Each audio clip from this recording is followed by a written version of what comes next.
Assalamualaikum warahmatullahi wabarakatuh. Waalaikumsalam warahmatullahi wabarakatuh. Selamat pagi semuanya. Pagi ya. Ya, pada pertemuan kali ini lebih baik kita awali dengan berdoa dulu sebelum memulai pembelajaran kali ini ya. Untuk ketua kelas silakan bisa memulai memimpin doa. Ya Pak, Bapak dulu siapa? Mulai.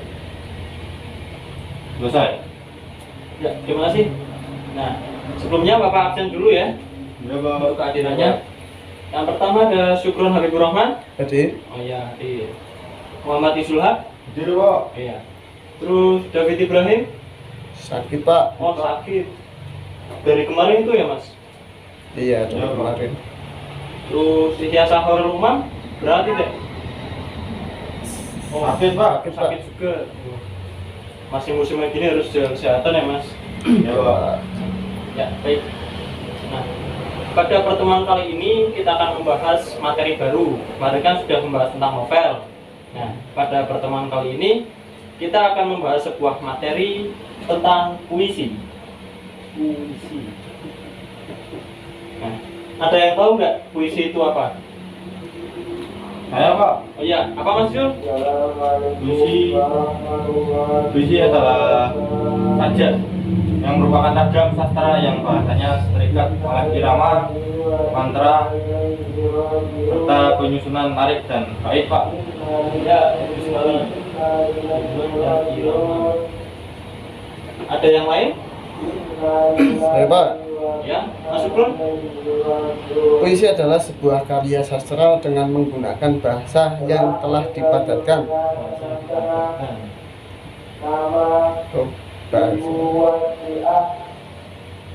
Ya, Mas Syukron tadi absen berapa? Jam 10 Pak. 10. Iya. Mas Syukron 13 ya, Mas? Iya, 13 Pak. Jadi bisa kita simpulkan ya bahwa puisi adalah ragam sastra yang dimana di dalamnya ada rima dan irama, dan dalam puisi biasanya mengandung kata-kata yang indah atau menggunakan gaya bahasa. Ya, yang selanjutnya setelah kita mengetahui apa itu pengertian puisi, yang kedua ada jenis-jenis puisi. Jenis puisi dibagi menjadi dua. Ada yang tahu puisi apa saja? Ya Pak. Ya, Mas Isul. Puisi lama sama puisi baru Pak. Puisi lama dan baru. Puisi modern baru. Nah, dalam puisi lama ini biasanya itu puisi zaman dulu ya, berisi tentang suatu kepercayaan, seperti isinya itu seperti syair-syair pemujaan atau biasa digunakan dalam sebuah upacara adat seperti itu. Kalau puisi baru sudah tahu kan ya? Iya Pak. Nah, anak milenial biasanya sering membuat puisi. Nah. Lalu yang ketiga ada karakteristik.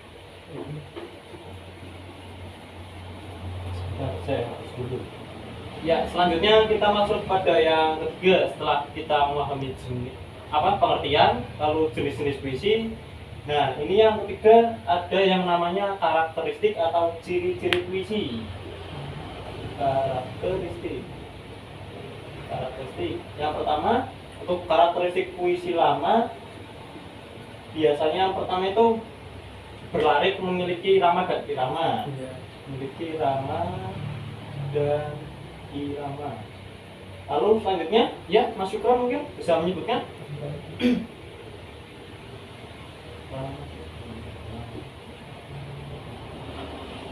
Syair bisa memiliki 8 sampai 14 suku kata Pak.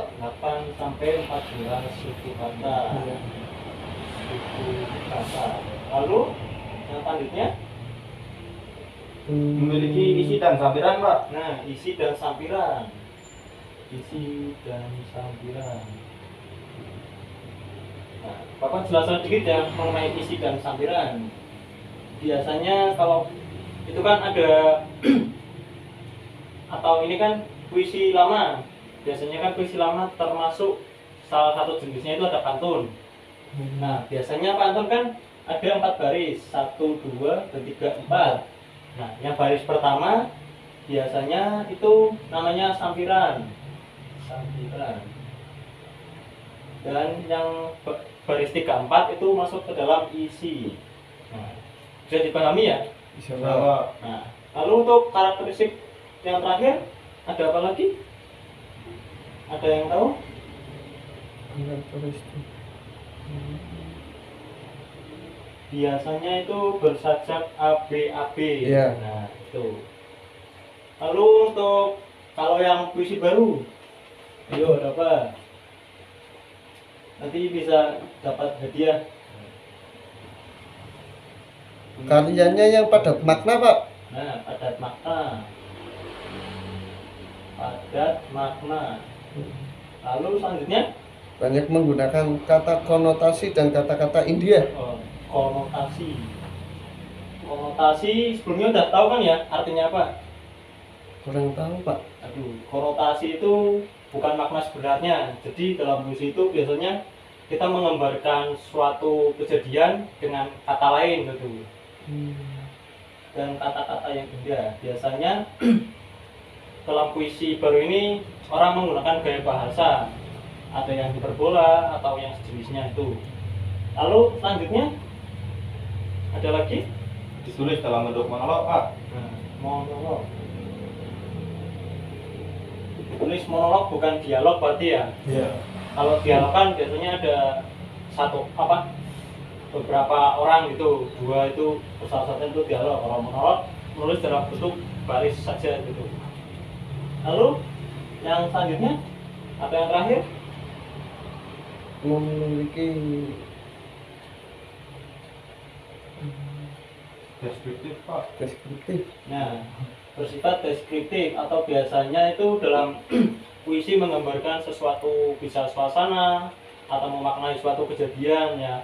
Mungkin banyak juga penyair Indonesia yang menggambarkan satu kejadian alam gitu contohnya ya dalam sebuah puisi itu. Jadi mereka menulis puisi untuk media menggambarkan sesuatu gitu. Deskripsi. Nah, jadi Bapak ulangi sedikit ya untuk karakteristik puisi. Yang pertama ada puisi lama, itu biasanya memiliki rima dan irama dalam puisinya. Lalu biasanya ada 8 sampai 14 suku kata.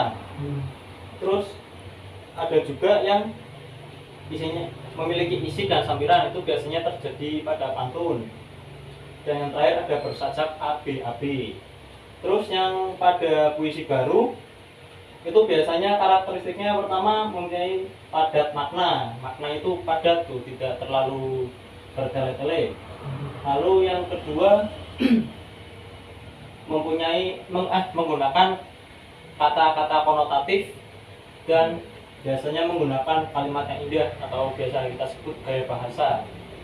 Selanjutnya setelah ada menggunakan kalimat konotasi dan kata-kata indah atau gaya bahasa, biasanya dalam puisi ini berbentuk monolog bukan dialog. Lalu untuk yang terakhir ada deskripsi ya, menjelaskan tentang suatu kejadian, bisa kejadian alam atau kejadian yang terjadi di negeri ini. Biasanya Indonesia kan banyak kejadian seperti kasus-kasus korupsi, nah itu bisa dijadikan untuk sebuah puisi. Nah pada kali ini kita akan sedikit menyinggung masih sama juga materi puisi.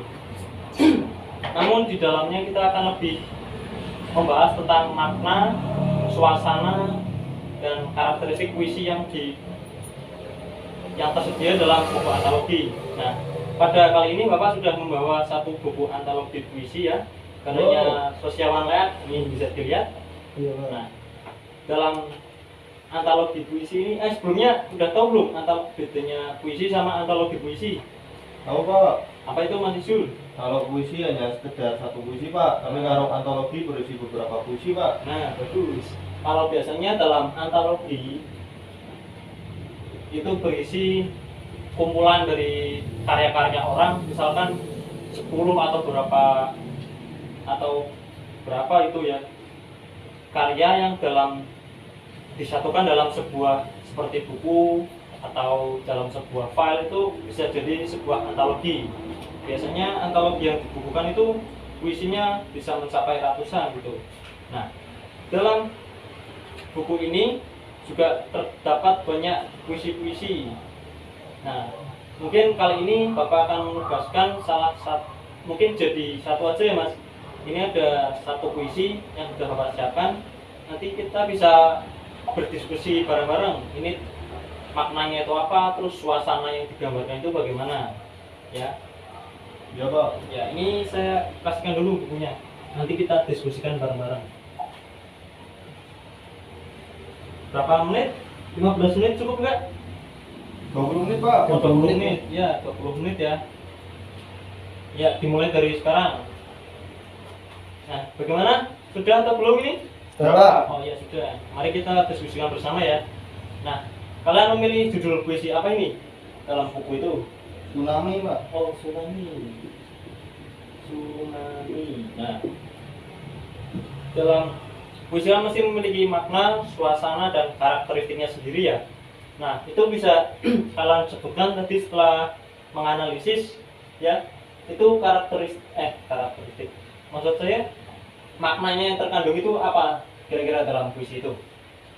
Namanya Mas itu Isu? menjelaskan tentang kejadian tsunami Pak. Ya. Deskriptif. Dalam itu termasuk dalam sudah karakteristik juga ya, karakteristik. Iya, Jadi berarti itu masuknya dalam puisi baru karena maknanya itu menjelaskan sebuah kejadian alam ya, kejadian alam di Indonesia yang mungkin bisa, yang dimaksud dalam puisi itu tsunami dalam tahun 2004 ya, yang tepatnya di Aceh itu menggambarkan kejadian tsunami yang pernah terjadi di Indonesia. Lalu yang kedua ada suasana. Ya. Mungkin Mas Sukram bisa menjawab suasana yang bisa digambarkan dari puisi itu kira-kira apa tuh? Kalau suasana dalam puisi itu si pembuat penyair puisi tersebut merasakan gundah gulana apa? Kesedihan. Gundah, kesedihan. Kesedihan yang dialami para korban gitu ya Mas? Iya Pak. Nah, Lebihnya ke korban. tsunami. Tsunami Nah, tersebut. mungkin juga di situ menggambarkan sebuah kepanikan masyarakat ya, yang saat itu terkena bencana. Bagaimana dasarnya itu kan pasti kan mengalami kepanikan. Nah, lalu yang terakhir ada karakteristik, karena ini puisi baru. Tadi kan sempat menyinggung ada beberapa karakteristik itu. Iya. Nah, mungkin Mas Isul bisa menyebutkan salah satu yang bagian itu saja Mas, apa menggunakan bahasa yang indah gitu. Ini puisinya memiliki gaya bahasa itu Pak, majas. Oh iya Mas, bisa disebutkan Mas larik atau kata yang indah itu.